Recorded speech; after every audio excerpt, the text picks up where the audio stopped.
네, 리포트 주한미 대사의 흉기를 휘두른 김기종 씨 사건으로 정치권에서는 또다시 이념 논쟁이 불붙고 있습니다. 네, 사상 초유의 미국 대사 피습 사건. 향후 정치권에는 어떤 파장을 미칠지 두 분의 전문가와 함께 전망해 보도록 하겠습니다. 민영삼 포커스 컴퍼니 전략연구원장 그리고 황장수 미래경영연구소장 두 분 나오셨습니다. 어서 오세요. 안녕하십니까? 안녕하세요. 안녕하십니까? 네, 김기종에 대해서 이제 종북 세력이 배우다, 종북 세력 사건이다, 공안 사건이다라는 의견도 있고 다른 의견도 있는데 어떻게 보십니까? 일단 김기종에 대해서 할 수 있는 그 혐의, 즉 배우라든지 또 연관 관계가 있는 사람들이 누군가는 당연히 조사해야 되고 통화 내역이나 계좌 추적도 당연히 해야 될 거고 목격자라든지 현장에서 유인물을 전달해줬던 교수라든지 민화협 관계자를 불러서 조사하는 단계입니다. 지금 여기까지를 조사하는데 공안몰이라고 하는 것은 있을 수 없다고 보고요. 김기종의 집을 수색을 했는데 이 영화예술놀이라는 김정일이 직접 쓴 북한의 책이 나왔습니다. 거기에 대해서 이적성을 검토하는 것은 당연한 거고요. 또 불법 단체로 되어 있는 범민련 관련 간행물이 또 민족의 진론관 책이 나왔다 그럽니다. 그거에 대해서 당연히 조사할 수 있는 거 아닙니까? 그리고 또 이 김기종이 지금까지 해온 이야기를 보면 방위백서 철회하라 일본에 그 자체로는 이적성은 없습니다만은 그것이 뭐 이 미국과 관련되는 한미일 삼각 동맹 구도에 대한 어떤 공격이라면 그것이 또 의도도 봐야 되고요. 그다음에 평화협정을 체결하라. 이것은 그 굉장히 잘못된 부분이죠. 유엔 사령부나 주한미군 철수가 담겨 있는 겁니다. 정전협정을 평화협정으로 대체하라는 거는요. 그렇죠. 더 나아가서 한미 군사훈련을 북한을 갖다가 마치 침략하기 위해서 이것 때문에 마치 한반도에 위기가 온 것처럼 방어훈련이죠. 철저하게 북한이 도발을 여러 차례 했지 않습니까? 그에 대한 방어훈련을 갖다가 그렇게 표현하는 부분은 북한의 최근의 주장들에 호응한 것이고 또 리포트 대사의 명주를 끌어놓겠다고 북한이 이야기하는 부분에 따라서 김기종이 이런 계령을 했는지 또 계령을 하는 과정에서 얼마나 오랫동안의 준비가 있었는지를 조사하는 것은 지극히 당연한데요. 이 부분을 갖다가 공안몰이라거나 마치 이 부분을 갖다가 어떤 이념적인 어떤 갈등을 갖다가 유발시켜서 정치적으로 이용한다라고 이야기하는 사람들은 그 근거를 정확하게 대야 될 겁니다. 그렇지 않습니까? 민 원장님은 어떻게 보세요? 제가 보기에 일단 무슨 지금 상황이 정부 여당이 또 공안 당국이 종북몰이를 하고 공안몰이를 하고 전혀 거기는 동의할 수는 없습니다. 단 여당이 정치권에서 야당이 먼저 좀 잘못했다고 보거든요. 야당이 먼저 그 정신 이상자의 개인적 일탈 행동을 규정해가지고 선긋기를 했지 않습니까? 그러더라도 일단 수사 결과를 지켜봐야죠. 이런 외교관이 비습된 사건은요. 나중에 내가 법 절차를 알아보니까 유엔 수사 결과를 유엔 사무총장까지 보고하게 돼 있더만요. 그럼 그 결과를 지켜봐야 되는데 야당이 먼저 선긋기를 하고 나오니까 여당도 또 이에 질세라 마치 종북 세력이 막 이렇게 저지른 이 만행처럼 이렇게 규정을 하고 나오니까 이게 정치 논쟁이 정쟁이 돼버리는 거예요. 일테면 그래서 여야 할 것 없이 일단 그 수사 결과를 지켜봐야 한다는 게 제가 생각하는 기본 그 생각이고 기본 원칙이고요. 거기에 대해서 수사 당국에서는 이것이 철저하게 이게 개인적인 일탈 행동이 아니지 않습니까? 당연히 공안적인 성격을 띠고 있고 우리가 북한과 대처하고 있는 상황 속에서 적성과 대처해 있는 상황 속에서 당연히 철저하게 조사를 해야 되죠. 그렇다면 이제 가장 관심을 끌고 있는 것은 여기에 대해서 과연 국가보안법 위반 혐의를 적용할 수 있을까 이 부분인데요. 어떻게 보시나요? 지금 이 부분은요 매우 중요할 수 있다고 보는 게요. 김기종이 마치 미국을 싫어하는 한국의 평범한 시민이 이렇게 테러를 결행해서 미국 대사를 죽이려고 했다라는 것과 북한을 추종하고 북한과 여러 가지 형태로 연관되어 있는 사람이 최근에 한미 합동 군사훈련이나 리포트 대사가 한반도에 지금 이 영향을 미치는 부분에 있어서 북한이 매우 싫어하고 오바마 대통령이 리포트 대사에게 힘을 실어주니까 이걸 제거하려고 시도했다라는 거하고는 굉장히 차이가 있는 문제입니다. 이것은 우리 미국 대사이기 때문에 한국 정부의 입장에서는 철저하게 수사를 해서 미국 정부의 이 사건의 발단과 배경, 배후에 대해서 이렇더라라고 설명해 줄 책임이 있죠. 그렇기 때문에 국가보안법 적용 여부라는 것이 이 사건의 성격을 규정할 수도 있는 부분이라고 보고요. 그다음에 두 번째는 이 해방 이후에도 김구, 여운형 이런 사람들에 대한 테러가 있어 좀 정치적 테러의 배경에는 네가 며칠 날 가서 저기에 폭탄을 던지거나 칼을 찔러서 총을 쏴서 저 사람을 죽여라 이렇게 지시하기보다는요. 정치적으로 의식화가 돼 있고 또 그렇게 의식화가 되기 좋은 조건, 경제 사회적으로 고립이 돼 있거나 성격이 하나 외골수로 이렇게 오랫동안 쌓여온 사람 이런 사람에게 잠재적이고 간접적인 암시를 합니다. 그러면서 그 사람이 즐겨보는 어떤 매체나 이 미디어를 통해 가지고 손을 좀 봐야 된다라고 지속적으로 북한이 만약에 임리포트 대사에게 수차례 지금 이 손을 본다라는 식으로 이야기를 해왔지 않습니까? 네. 그러니까 거기에 이 사람은 자신에게 내리는 지령이라고 생각을 하고 그렇게 행할 수 있어요. 그런데 모든 테러의 배경에 이슬람의 테러도 그렇습니다. 외로운 넥터들이 저지른 부분에 며칠 날 파리에 가서 누구를 갖다가 테러해라라고 이야기하는 게 아니라 지금 어떤 부분에 대해서 손을 봐야 된다, 손을 봐야 된다고 암시하면 그 사람은 이건 나한테 내리는 사명이다 이렇게 생각을 하면서 하게 돼 있죠. 이런 어떤 정치적 테러 사건의 이 본질로 본다면 당연히 국가보안법 여부에 대해서 철저하게 수사를 해야 되고요. 저는 지금까지 나온 증거만으로도 이 사람이 국가보안법의 유력한 용의자라고 보고 있습니다. 특히 북한을 7차례나 방문했는데 2006, 7년 2년 동안에요. 그 북한에 가서 뭘 했는지 관광을 하러 7번 가고 나무심으로 7번 가겠습니까? 그렇기 때문에 그런 어떤 부분에 대한 조사가 진행이 되면요. 지금보다 훨씬 더 많은 내용이 나올 수 있고 특히 평화협정을 체결하자고 책도 내고 지속적으로 활동을 해왔다는 것은 그냥 단순하게 한국에서 자생적으로 북한을 추종하는 입장에서 할 수 없는 일이라고 보기 때문에요. 저는 이적성이 유력하다고 보고 있습니다. 네. 근데 국가보안법상에도 여러 가지 제목이 있을 수 있지 않습니까? 네. 그러니까 우선은 무슨 이적 표현물만 해도 그 조항만 봐도 이적 표현물을 제작, 소지, 보관, 이관시키는 것도 분명히 국가보안법 위반이고 네, 네. 또 뭐 잠입 탈출 적성 국가에 잠입해서 이렇게 하는 것도 위반이고 그러니까 이런 부분은 충분히 국가보안법의 위반 소지가 충분히 많다고 봅니다. 그러니까 보안법에 있어서 여러 가지 조항이 있어서 공안 당국이 수사 당국이 철저하게 조사를 해야 된다. 그리고 아마 충분히 혐의 가능성이 있다라고 저 상식적으로도 그런 판단이 드는데 문제는 북의 지령을 받은 가장 큰 죄는 간첩죄. 네네. 북의 지령을 받고 이런 일을 저질렀느냐 하는 것이 확실한 증거로 나오면은 간첩으로 되는 거고 당연히 엄하게 처벌해야 되는 거죠. 네. 이 부분이 가장 중요해요. 북의 연계성, 북의 지령을 받았는지 아니면 자생적으로 이렇게 종북 성향, 종북주의가 돼서 이런 일을 저질렀는지 네. 자생적으로 했다 하더라도 국가보안법상의 위반 사항이 적용되면 당연히 그 엄벌을 해야 되겠죠. 네. 그런데 이 어떤 지령을 받았다는 정확한 증거를 잡기가 참 모호하지 않습니까? 그렇죠. 그 우리 민족끼리에도 계속해서 이제 리포트 대사에게 뭐 어떠한 그런 거를 은연중에 나타냈는데 그런 거를 보고서 만약에 김기종이 그랬다면 이거는 어떻게 인과관계를 밝혀내야 될까요? 지금 한번 보십시오. 이 확률로 따졌을 때 상당히 어려운 확률이 이 사람한테 난 게 있어요. 네. 이 사람이 2010년에 시교 1번 대사를 갖다가 공격을 했을 때 네네. 콘크리트 덩어리를 북한이 곧바로 이 사람에 대한 찬양을 갖다가 공개적으로 했습니다. 네네. 이번에도 또 북한이 그렇게 했습니다. 그러면 이 확률 100% 아닙니까? 차례에 2번 다 그랬다는 거. 그렇다면 이 사람이 북한의 행동이 북한이 좋아할 만한 행동을 했고 또 행동을 결행하기 전에 북한이 비판해온 행동을 갖다가 충족시키기 위해서 했다.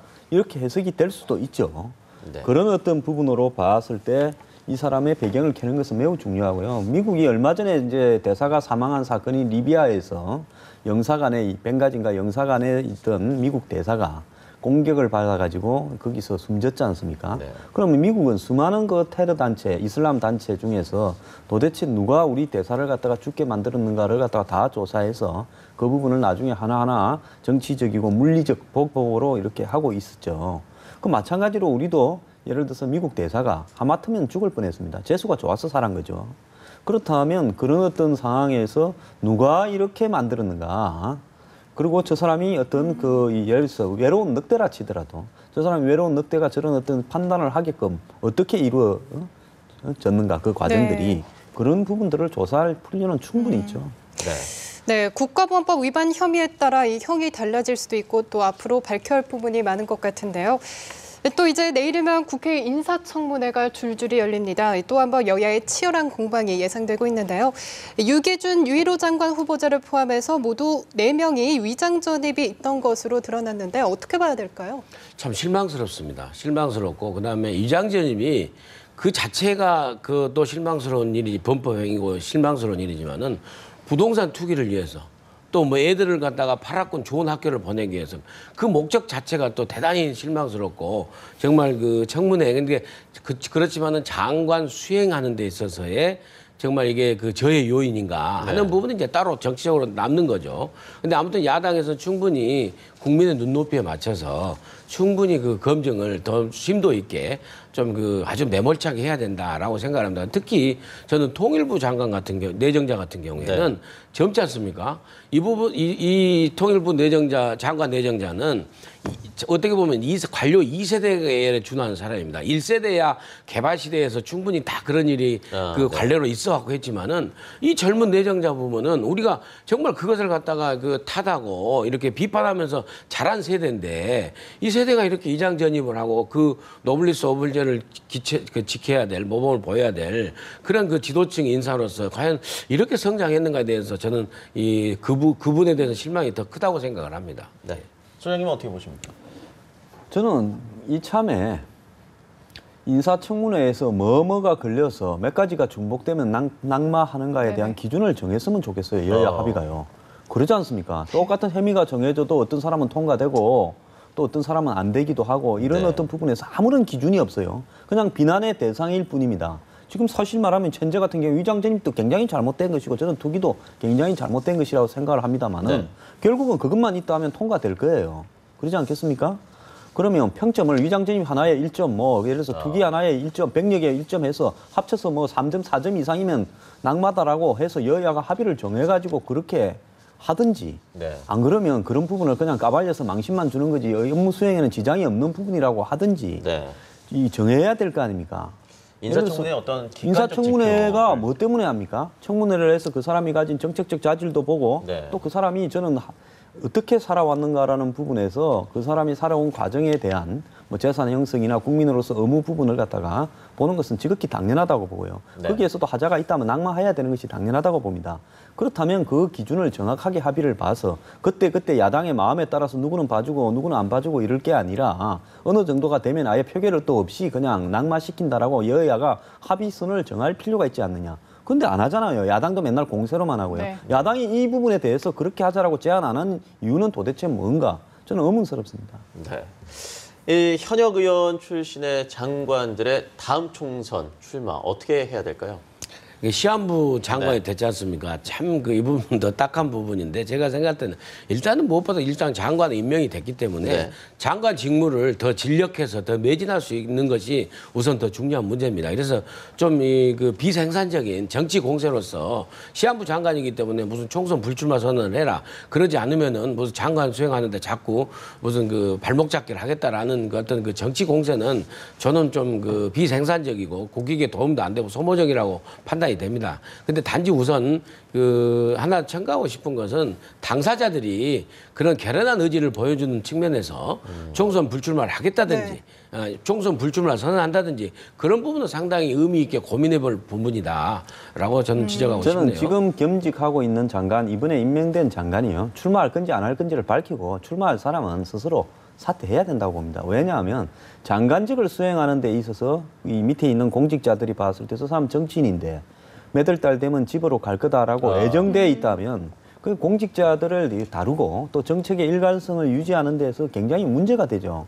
특히 경제 정책을 다루는 이 부총리가 며칠 얼마 있으면 출마할 거다라고 예상이 되고 있다 그러면 그 경제 정책의 일관성을 유지할 수가 있겠습니까?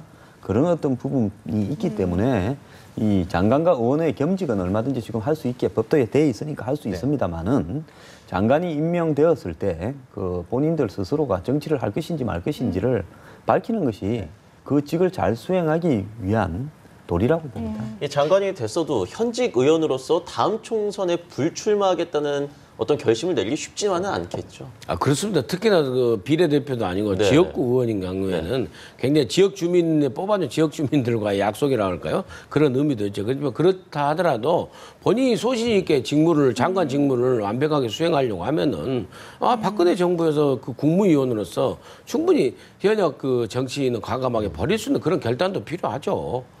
장관은 10개월이지만은 뭐 국회의원은 잘하면 10년도 하니까요. 그렇죠. 국회의원 하고 싶겠죠. 그런데 이제 박상욱 대법관 후보자의 경우 아직 청문회 일정도 잡지 못한 상황이고요. 야당이 한 달째 보이콧 중인데요. 청문회 통과 여부 어떻게 보세요? 저는 박상욱 씨 청문회를 갖다가 그 야당이 뭐 박종철 씨 사건의 그 검사였다라는 라고 이야기하는 건 웃기는 이야기라고 봅니다. 그 위에 검사했던 사람이 대법관도 됐고 다른 사람은 뭐 창원시장 국회의원들을 거쳐서 여당 대표를 거쳐서 창원시장도 하고 계시지 않습니까? 네. 그 부분에 대해서 이미 훈장도 줬고 또 야당이 아무런 문제가 없이 오히려 검찰이 경찰에 고문치사로 발생한 사건에 대해서 수사를 잘했다라고 평가도 내린 마당에 새삼스럽게 지금 박상옥 이 대법관 후보에 대해서 이 사람이 그때 검사로서는 2년차 막내 검사였습니다. 네. 그 수사팀에. 그 사람을 갖다가 이 청문회까지도 못하겠다라면서 시비를 걸고 있는 데는 다른 목적이 있다고 보고요. 야당은 자기들이 원하는 목적이 뭔지부터 정확하게 이야기할 필요가 있다고 봅니다. 저도 동의합니다. 야당의 부질없는 정치 공세죠.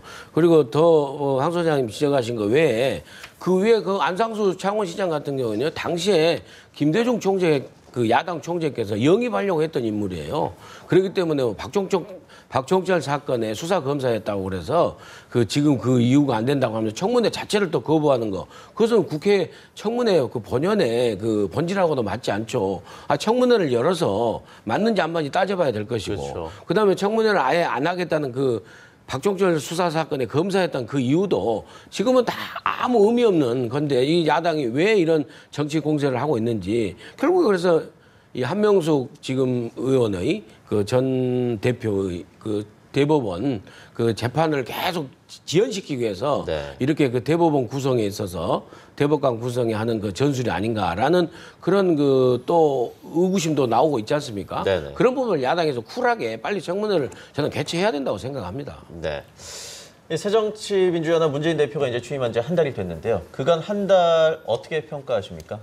지금 뭐 컨벤션 효과에다가 1위 네. 후보로서 이제 이 선두를 달리면서 밴드 외권 효과까지 겹쳐서 압도적으로 1위를 달리고 있죠. 네.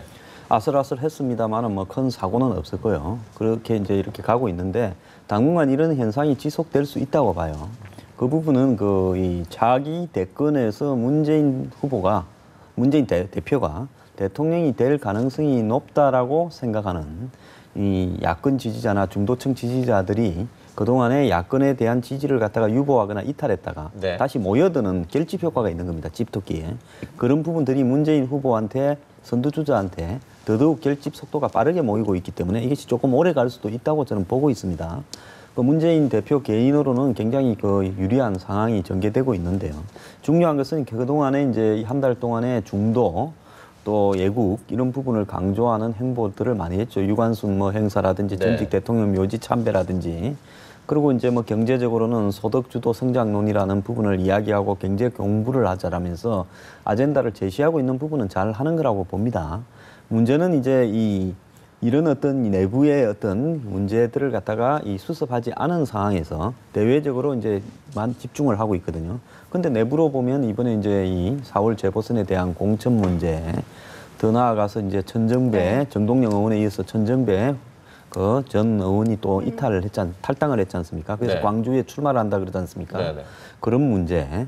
그리고 또 선거가 만약에 재보궐선거가 한 군데나 두 군데를 잊히고 나게 되면 그 이후에 지금 비주류가 당내를 갖다 이탈하려고 할 것이라는 겁니다. 네. 그 부분이라든지 또 자기 공천에 관한 문제에서 이 수석, 이 사무부총장이나 조직부총장을 자신의 사람으로 임명하는 과정에서 이 비주류에게 의구심을 갖다가 정복시킨 문제 이런 어떤 것들을 다 봉합해 놓고 겉으로는 지금 무난하게 가고 있거든요. 박지원 전 원내대표가 그 부분에 대해서 지금 문제를 제기하고 있는 거 아닙니까? 네. 그래서 이런 식으로 무난하게 가면 무난하게 질 수 있다. 그렇기 때문에 현재 외관상으로는 굉장히 잘 나가고요. 내관상으로는 불안을 갖다가 봉합시키고 가고 있다 이렇게 봅니다.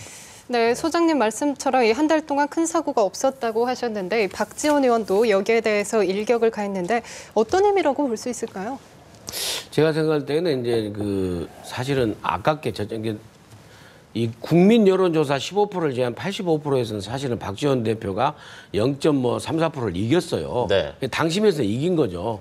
그럼에도 불구하고 이제 지켜보고 잘 되기를 바라고 또 새정치연합의 책임 있는 당원으로서 전 당직자로서 지켜보는 박지원 대표의 의미 있는 그런 언급이라고 생각을 합니다. 그러니까 구체적으로는 우선 이번 4.29 보궐선거에 있어서 공천을 하는데 전략 공천을 무조건 배제한다는 그 명분에 매몰되지 말아라. 전략적으로 얼마든지 대표는 전략 공천을 할 수도 있다. 근데 또 사실 그 명분을 기실 알고 보니 전략공천을 배제하는 것이 관악을에 있어서 문재인 대표의 핵심 측근을 배려하기 위한 전략공천 배제가 아닌가. 그래서 네. 핵심 측근을 배려해서 경선이라도 하게 해주려고 그래서 자꾸 천정배 의원을 관악을에 전략공천을 하고 성남에 무슨 김성곤 전 교육감 전략공천을 하고 광주를 경선을 하는 이런 어떤 전략안이 자꾸 올라오는 것에 대해서 천정배 배제, 그다음에 측근 배려 이걸 하기 위한 문재인 대표의 속셈이 있는 게 아니냐라는 그런 점을 은근히 우회적으로 지적한 이런 언급이다라고 저는 해석을 해봅니다. 문재인 대표가 주장하는 지금 소득 주도, 즉 임금을 주도하는 성장론이라는 것이 지금 한국 경제에 있어서 제조업보다 자영업에 취업하 있는 저희 그러니까 최저임금에 관련되는 그 노동자들이 훨씬 더 많아요. 이런 상황에서 과연 적합한 건가라는 이런 반론에 심각하게 부딪힐 수도 있습니다. 네. 그래서 야권이 과거에 보면 그 이 보편적 복지만 주장하면 2012년 대선에 이길 거라고 한 3년 집중했지만 그걸로는 이기지 못했지 않습니까? 근데 이게 지금 정치적으로 논란의 이 범주에 아직 들어가고 있지 않기 때문에 이런 말들이 그럴싸하게 받아들여지고 있는데 과연 이것이 한국 사회에서 가능한가라는 구체적인 이 논쟁을 벌어지게 되면 그 부분에 대한 치밀한 어떤 내용을 네. 준비하지 않고는 어려울 수 있다고 봅니다. 네. 네, 시간 관계상 오늘 말씀 여기까지 듣겠습니다. 지금까지 민영삼 포커스컴퍼니 전략연구원장 그리고 황장수 미래경영연구소장이었습니다. 오늘 말씀 감사드립니다.